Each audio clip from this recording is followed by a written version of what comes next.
Hello everyone, welcome to Science and Mathematics World. I'm Kaushalendra खरे। पिछले video में आपने page number 6 के इंटेक्स क्वेश्चन को देखा। अब हम आगे बढ़ते हैं, पेज नंबर 10 पे चलते हैं और यहाँ के क्वेश्चंस को स्टडी करते हैं और इनका सिंपल एक्सप्लेनेशन जानते हैं। तो चलिए शुरू करते हैं। हमारा पहला क्वेश्चन है, a solution of substance X is used for whitewashing. Name the substance X. Write this formula. उसी में सेकंड क्वेश्चन भी है, write the reaction of substance X named in first above with the water. इस question का मतलब है कि हमें एक सॉल्यूशन एक सॉल्यूशन है किसी सब्सटेंस का, जिस सब्सटेंस का नाम X है। अब वो सोल्यूशन जो है यूज़ होता है वाइट वॉशिंग में। हमें उस सोल्यूशन, उस सब्सटेंस एक्स का नाम बताना है और उसका फॉर्मूला भी लिखना है और हमें उसकी रिएक्शन भी लिखनी है जब वो वाटर के साथ मिक्स होता है।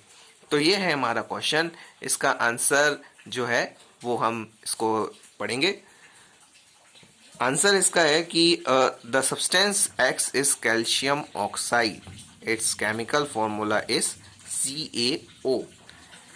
जो सोल्यूशन है, सोल्यूशन के अंदर जो सब्सटेंस एक्स है वो एक्स कुछ और नहीं है, वो है कैल्शियम ऑक्साइड, CaO इसका फॉर्मूला होता है। कैल्शियम ऑक्साइड जो होता है वो आपका बुझा हुआ चूना होता है, जो कि आप जनरली देखते हो जब आप वो वाइट वॉशिंग के टाइम पे यूज़ होता है, वो वही बुझा हुआ चूना, इसका फॉर्मूला CaO कैल्शियम ऑक्साइड होता है। ये पहले क्वेश्चन का आंसर हो गया। हम सेकंड क्वेश्चन पे चलते हैं। सेकंड क्वेश्चन में कह रहे हैं कि उसकी रिएक्शन लिखनी है हमें जब वो वाटर के साथ रिएक्ट होता है। तो इस रिएक्शन में हम देख लेते हैं कि calcium oxide reacts vigorously with water to form calcium hydroxide select line। ये इसका मतलब है कि जब कैल्शियम ऑक्साइड को जब पानी के साथ रिएक्ट किया जाता है तो हमें कैल्शियम हाइड्रोक्साइड मिलता है, जिसको हम स्लैग्ड लाइन भी कहते हैं। CaO ये हमारा कैल्शियम ऑक्साइड है, जिसको क्विक लैम्प भी बोलते हैं, और प्लस इसमें H2O मतलब आपका वाटर मिक्स हो रहा है, तो ये बनता है CaOH होल ट्वाइस। इसे हम होल ट्वाइस कहेंगे, जो ब्रैकेट के अंदर है, और इसे बोलते हैं हम कैल्शियम हाइड्रोक्साइड स्लैग्ड लाइन। ठीक है, इक्वेशन इज फुली बैलेंस क्योंकि यहाँ पे Ca एक ही बार है, O 2 बार है, तो यहाँ पे देखिए आप, और H भी 2 बार है, तो इसलिए जब हम वोल्ट वाइज लगाते हैं तो इसमें इक्वेशन बैलेंस हो जाती है। तो ये आपकी इक्वेशन है, इसमें आप इस तरह से आप इसे मेंशन कर सकते हैं, लिख सकते हैं। अब हम सेकंड क्वेश्चन पे चलते हैं, जो कि हमारा आखिरी क्वेश्चन है इसका।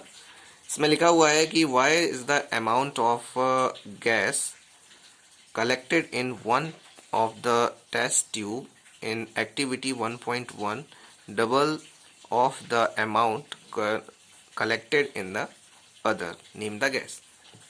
इसमें हमने जो एक्टिविटी 1.1 देखी है उसमें हम देखते हैं कि जब हम हाइड्रोलाइसिस ऑफ वाटर करते हैं, मतलब जब पानी को हम दो अलग अलग हिस्सों में तोड़ते हैं, तो एक टेस्ट ट्यूब में आप 1.1 एक्टिविटी पढ़ सकते हैं, आपकी ही टेक्स्ट बुक में है।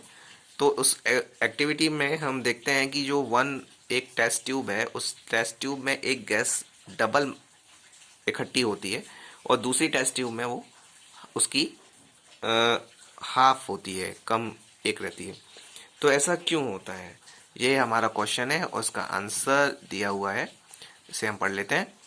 इसमें लिखा हुआ है, during electrolysis of water hydrogen and oxygen is separated by electricity.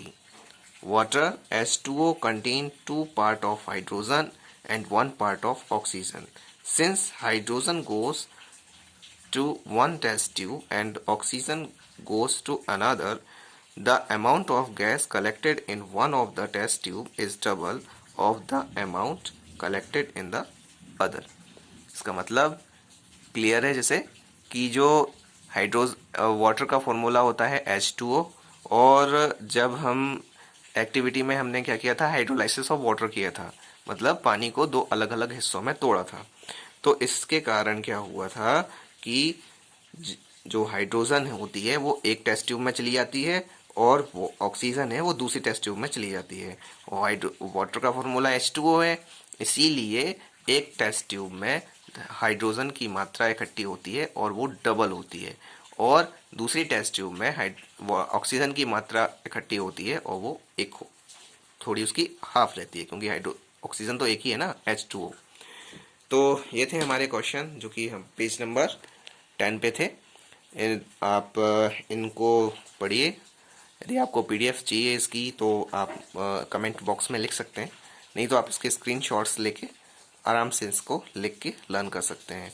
ये जो आंसर्स हैं easy to learn and write हैं, और आप इन्हें अपने दोस्तों के साथ भी शेयर करिए जिससे उनको भी इसका फ़ायदा मिल सके। हमारे चैनल को सब्सक्राइब कर लीजिए जिससे आपको पूरी एक्सरसाइज के, पूरी चैप्टर के, पूरी बुक के आपको पूरा सोल्यूशन मिले। और हमारा ये चैनल 9th और 10th दोनों क्लास के स्टूडेंट्स के लिए है, साइंस और मैथ्स के लिए। मिलते हैं अगले वीडियो में। गुड बाय, जय श्री राम।